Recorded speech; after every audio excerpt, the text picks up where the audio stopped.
Understandably, this is a watershed moment for Porsche nerds like you and I.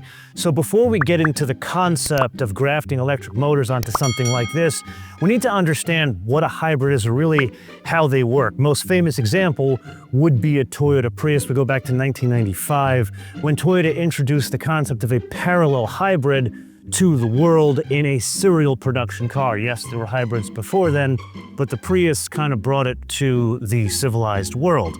And the way they work is there's a gas engine here, there's a battery sort of here. One common misconception about the Toyota Prius, there's not one, but there's two electric motors. They're kind of there. And what they do is torque fill. They add torque under load. Where the gas engine wouldn't work as efficiently, it hands over that work to the electric motors, and then when the car gets up to speed and the gas engine can run more efficiently, voila, you have a parallel hybrid. Now there's another kind of hybrid that's becoming more prevalent nowadays where you have a bigger battery here and the car has an electric mode, so there's more instances where the car can run on total EV, in some cases between 20 and 50 miles of range. Then there's yet another type of hybrid where it has basically a smaller battery, 1 to 2 kilowatt hours, and then there's only one electric motor that sits between the engine and the transmission. Those are more for performance-oriented hybrids like the Mercedes E53 series, or more situations where you need torque fill where you're replacing a diesel like a Toyota Tundra. This system is none of these.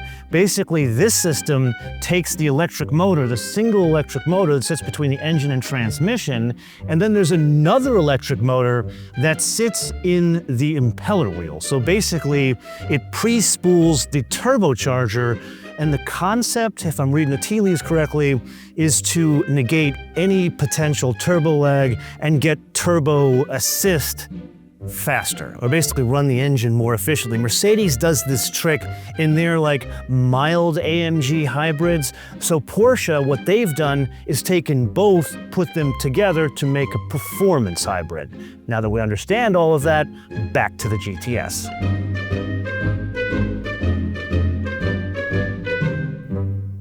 £3,536, and depending on expressive weights and measures, 1,604 kilograms. However, that really doesn't tell the whole story of what we have here. Rather, we have to understand, well, what's the weight delta between this and 911s without all the electric motors? It's about 200 pounds less. This one has an all-wheel drive system, so that's an additional 100 pounds. And being it's probably already on your mind, how much is the Targa GTS? That is 300 pounds heavier than a two-wheel drive GTS with that. Oh my God! Holy crap! When you hit about 4,000, this, it doesn't have the rip your face off, the spaceship that is the Turbo S 992. But it does have oh my God, a 996 Turbo. They're kind of accelerated like this. Oh, wow! But that's not the only thing going on here.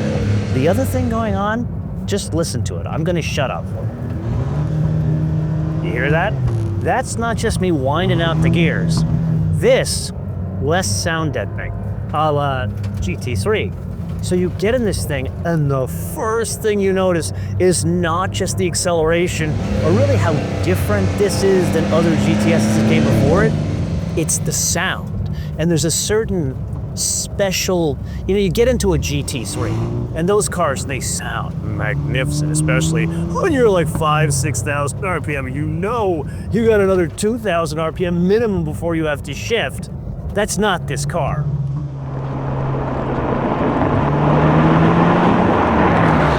But having that soundtrack behind your ear that's more reinforced, and that not the loudest mode. In order to engage the loudest mode, hit this button here.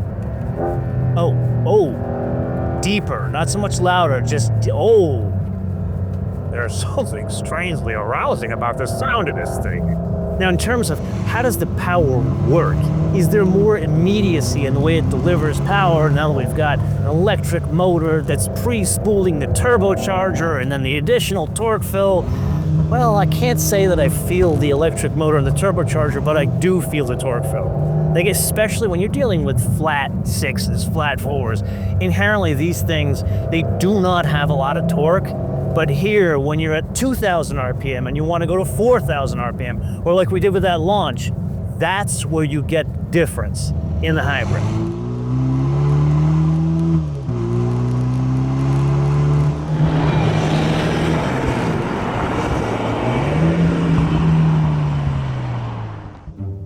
We need to dive off into a round of our famous game, the options game, a bit early in this episode because it's more germane to what this equation is.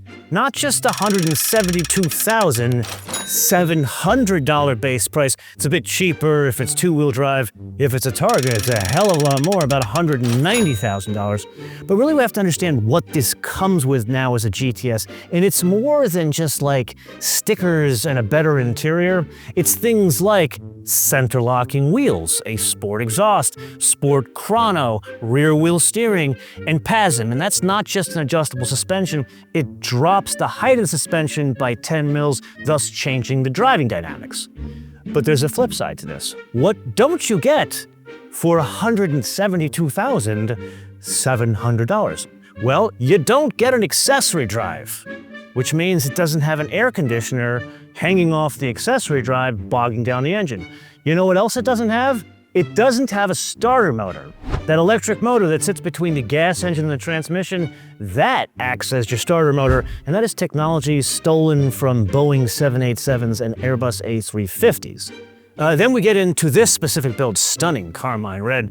This car, if I'm honest, I nearly had a heart attack when it turned up, because you know me, I am not afraid of Porsche options, but this car has over $30,000 in options. After the $2,000 destination and handling von Zuffenhausen, this is $206,335, and it's not a GT car.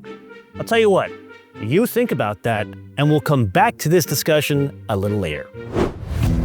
We've arrived at the point of this little telenovela where we have to ask a very important question.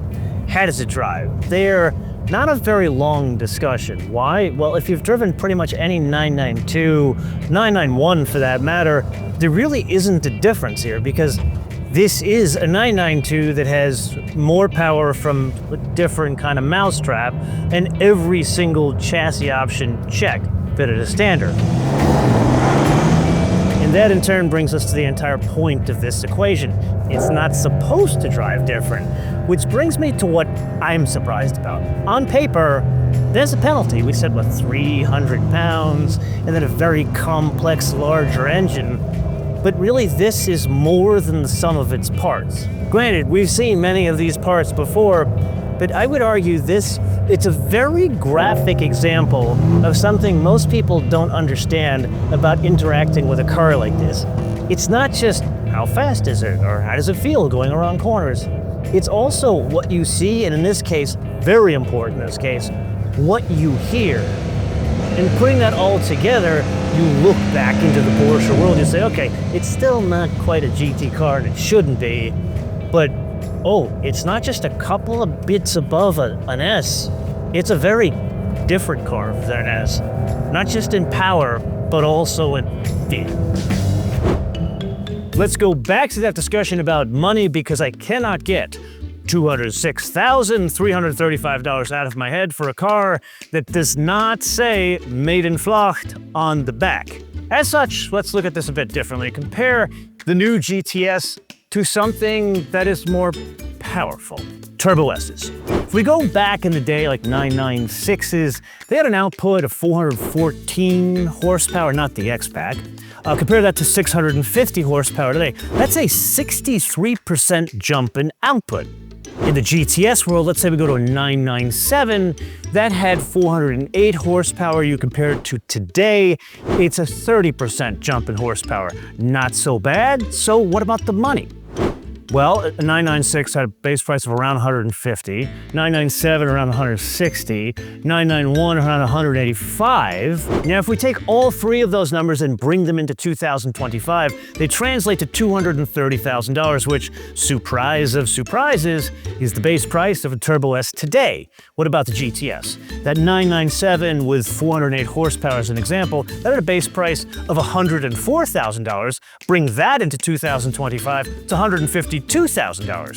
However, the car we're driving today, whether it's two-wheel drive or all-wheel drive, is around $170,000. So we're paying a 16% increase in price for a lesser increase in output.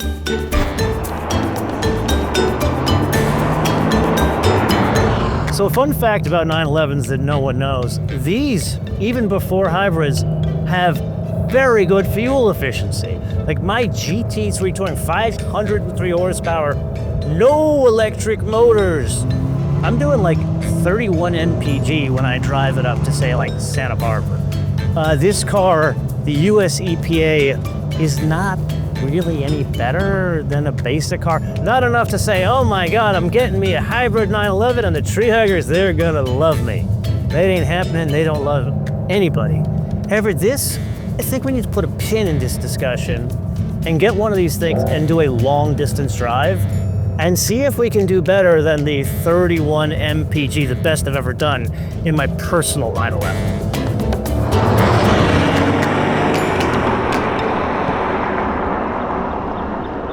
Now, I bet you're expecting me to pontificate about the electrification in 911s, and there I really can't, because in short, it works. And mainly it works without all of the penalties associated with electrification, mainly extra weight.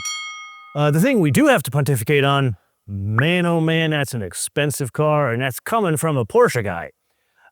As we learned, these have had some price creep even beyond normal inflation, and for the wish list, it has nothing to do with the car. The car is lovely, works like a charm, but Porsche, perhaps you should keep an eye on your pricing, your price increases, and don't go down the dark path that Ferrari has gone down as of late, because I feel like we need to evangelize Porsche to more people rather than less.